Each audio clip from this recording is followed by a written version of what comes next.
জয় শ্রীরাম। তো আজকে রাম মন্দির উদ্বোধন অযোধ্যার, সবাই জানো। তো সেই উপলক্ষে ছেলে বাড়িতে একটু ভগবানের ভোগ দিয়েছে। তো প্রদীপ ধরিয়ে সন্ধ্যের সময় ও নিজে একটু কীর্তনও করলো, আর ও সমস্ত একাই সব ভোগগুলো তৈরি করেছে। তৈরি করে ভগবানকে নিবেদন করেছে।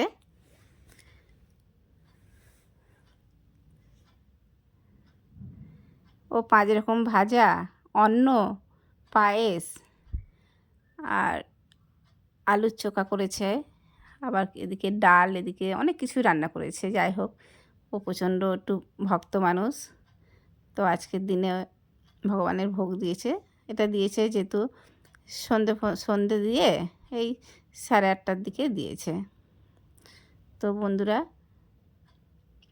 যদি ভিডিওটা ভালো লেগে থাকে প্লিজ একটু লাইক ছোট করে করো, আর জয় শ্রীরাম বলো, তো ভালো লাগবে। আর কমেন্ট করে জানাও সবাই। ছোট করে ব্লগ করলাম। তোমরা সবাই সুস্থ থেকো, ভালো থেকো। জয় জয় শ্রীরাম, জয় জয় শ্রীরাম, জয় জয় শ্রীরাম। টাটা।